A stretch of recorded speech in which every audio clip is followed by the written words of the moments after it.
Hello, আমি আবার এসে গেছি একটা রেসিপি নিয়ে। দেখো, বুঝতেই পারছো, নিয়ে এসেছি সর্ষে ইলিশ। তার জন্য আমার লাগবে ইলিশ মাছ। আমি ইলিশ মাছটা ভেজে রেখেছি। যেই মাছের তেলে যেই মাছটা ভাজবো সেই তেলেই রান্না কিন্তু হবে, সর্ষার তেল অবশ্যই। দেখো, ইলিশ মাছ নিয়ে নিয়েছি।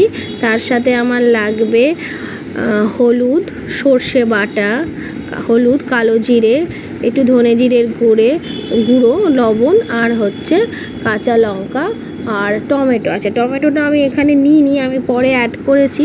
তোমরা কিন্তু আগেই নিয়ে নেবে, কুচি বা একটু বাটা নিয়ে নেবে, ঠিক আছে?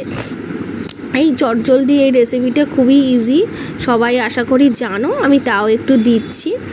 আর অবশ্যই সর্ষের তেলেই রান্না হবে। দেখো, কড়াইতে সর্ষের তেল গরম করে ওর মধ্যে কালো জিরা আর কাঁচা লঙ্কা আমি সুন্দর করে ভেজে নিচ্ছি।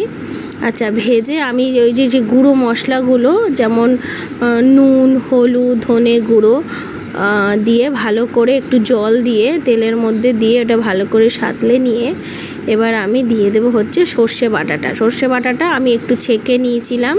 ছেঁকে ওর ওই মানে খোসাগুলো বাদ দিয়ে শুধু জলটা দিয়েছি। দেখো বন্ধুরা, এবারে জলটা ফুটে উঠলে, সর্ষে বাটার জলটা ফুটে উঠলে এর মধ্যে আমি এবার দিয়ে দেবো ইলিশ মাছ ভাজাগুলো।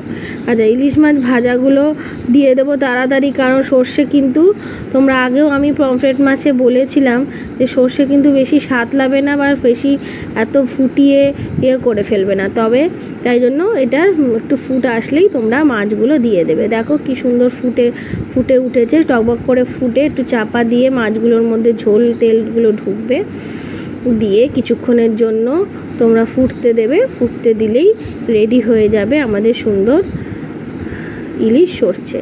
দেখো, আমার প্রায় শেষের পথে রান্না। যদি ধনেপাতা থাকে খুবই ভালো, ওপর থেকে ধনেপাতা ছড়িয়ে দিতে পারো, তবে আমার ছিল না তাই আমি দিইনি।